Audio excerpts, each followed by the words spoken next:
Assalomu alaykum, hurmatli obunachilarim.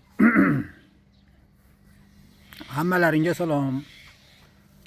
Men video telefon ko'rib o'tirib, bir ikkita kommentariyaga ko'zim tushib qoldi. Shunga endi bitta Matisi bor obunachim bor ekan, shu qizigandek yurmay qolyapti, mashina motorni remont qiluvdik deb ancha yozgan ekan. Shunga endi bitta video qilib qo'yay. Bu otlarni yozmabdi, otlarni yozganda otlarni aytardim. O'shunga shu obunachim Matisni motorini remont qildirgan ekan. Qildirgandan keyin o'sha sovuqligida yuryapti deydi. Qizigandek yurmay qolyapti deydi. Qizigandan keyin umuman yurmay qolyapti. O'shani bilmayapsiz nimaga. Nima maslahat berasiz deb yozgan ekan. Endi uka, agar Matisni motorni remont qildirgan bo'lsangiz, endi u qizigandek yurmay qolishligi o'sha porshun bilan gilza bilan porshunni sal razmerini torroq olib qo'yilgan. O'shani evaziga hozir o'sha qizi sovuqligida yuryapti, qizigandan keyin ham porshun issiqligida kengayib, ham hattoki motorni ushlab qolish, tormozlari ushlab qolish, qisib qolish holatlarigacha kelish mumkin. O'sha holatda agar qizdirib olib, ortiqcha qizdirib yuraveradigan bo'lsangiz, o'sha torroq holatda porshun ko'lisi razmeri, gilza porshunni razmeri torroq tushib qolgan. O'shani evaziga bo'lyapti u qizigandan keyin ham porshunlar ishib, ham torayib, motor yurishi qiyinlashadi, aylanishi, ham unda kompress bo'lmaydi.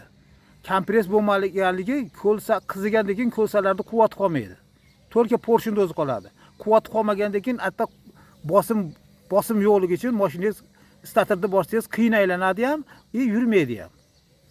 Shuning uchun uni endi sizdan bitta nima qilasiz? Apotkani iroqroq apotga qilasiz. Apotkada ish ko'p. Apotkani iroqroq apotga qilasiz, chunki qizdirib qo'ymaysiz. Qizdirib qo'ymasdan ertaman sovuqligida yurgizib tursiz, shu 2-3 kunda xudo qolasa qiziganda ham yuraveradigan bo'lib qoladi. Undan keyin o'sha remont qilishda nimani galobkadagi o'sha klapillarni ham bir yo'li olib peritelka qilib turib, undan keyin qo'yish kerak.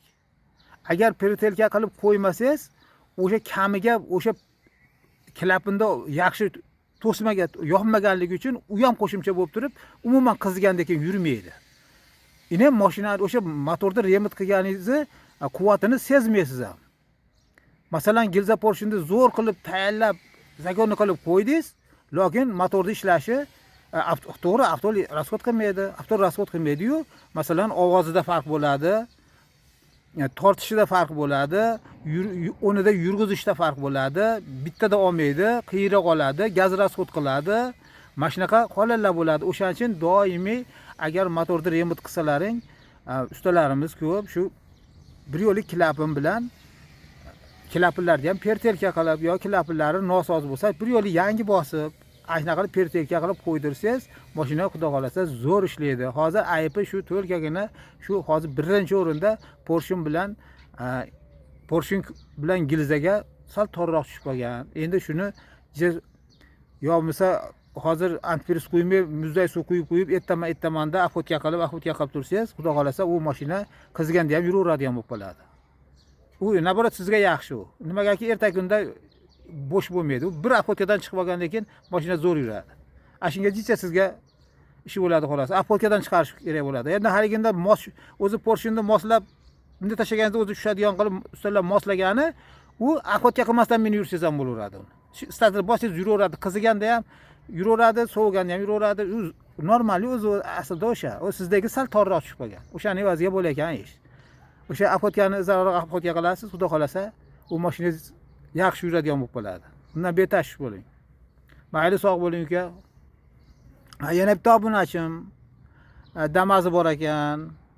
U ham yozibdi. Endi birinchi skorda deyapti, gogo deyapti. Gogo birinchi skorda shu to'xtaganimda deyapti, to'xtab skordan chiqaraman deganimda skorda ushamay deyapti, bir yo'l intilib tortyapti deyapti. To'g'ri, agar tortayotgan bo'lsa, uni qachonki motorni o'chirasiz, skordan chiqadi. U narsa gogo bo'lib turadi. Bo'lib turgani u nimaniki? Muftalarga karzinka peridoyda almashtirasiz. Endi hozir bas, picha yuravering. U sekin-sekin kuchayib boradi. Kuchayib borgandan keyin o'sha karzinka peredoyda almashtirsangiz, xudo xolasa yaxshi bo'lib qoladi. U karzinka peredoydiki. U hozir almashtirmay, hozir ancha yurasiz tag'in. Uni hozir ligirovka qilsangiz ham barib bo'lmaydi. Ashunaqa uka, mayli sog' bo'ling, salomat bo'ling. Rahmat shunchalik yozganingizga. Undan menga hozir ko'p yana bitta shu videoning ichida aytib qo'yay. Ko'p damachilar telefon qilib nima issiqlik arshadan o'tib ketyapti, sentrda metkadan o'tib ketyapti, u nima qilish kerak, u bu deyishib ko'p yozishyapti, telefon qilishyapti. Endi aytayapman. Endi o'shaning uchun hozir ayni issiq kunlarda, ayniqsa dala tomonda ishlab yurgan damazlar bo'lsa, yo'lda yurib ichkariga kirganda qizib ketaveradi. Qizib o'sha arshadan o'tib ketadigan holatlar bo'ladi. Endi shuni bilib qolyapti, bilmagan o'sha qatidandirki ayb bormi deb qidirishib qolyapti. Menga telefon qilishyapti. O'shaning uchun sizlar o'sha agarda kunduz sig'ida bozorga borasiz, mana ko'pchiligimiz bozorga borib, yukingizni tushirib, yana qaytishingizga arshadan o'tib, arsha barobar bo'lib, oldingi holatdan ko'tarilib hadik yurgan bo'lsangiz, uni to'g'ri borib vulkanizatsiyaga boring. Vulkanizatsiyaga borib, yamasiga qo'yib turib, o'sha ustavorlarga bir buni sudab olgin nimasini, radiator tozalab olgin desiz, hech ketiga tegmaysiz. Shu tagini olib, shu kompressor bir qator sudatib boringlar. Kompressor, radiatorning o'zini bo'ldi, eski holatiga tushadi, qizimaydi ham. Shuni ko'pchilik bilmayapti. Motor qizib ketyapti. Termostatdanmi u bu? Yo'q, termostatni yozda ham, qishda ham olmaydi. Termostatning foydasi katta. O'shaning uchun to'lkagina shu mana nimaga chang to'lib bo'lgan, o'sha ustaga borib pulzatorga qo'yganingizda siz oldida o'tirib tomosha qilib o'tiring. Chang qanaqa chiqarkan? Chiqarganini ko'rasiz. Umuman mashinangiz qizilmay qoladi. Obunachilarim, mayli sog' bo'linglar, salomat bo'linglar. Endi mana shu videoga endi men ham bilganimcha agar mana shu videoning o'ziga agar qiynalgan savollaring bo'lsa, yozib qo'yinglar. Men iloji boricha shu javob berishga harakat qilaman. Sizlarga yordam qilaman shu javob berib. Bilganimcha javob beraman ukalar. Mayli obunachilarim, sog' bo'linglar, salomat bo'linglar. Rahmat sizlarga, hammalaringga sog' bo'linglar.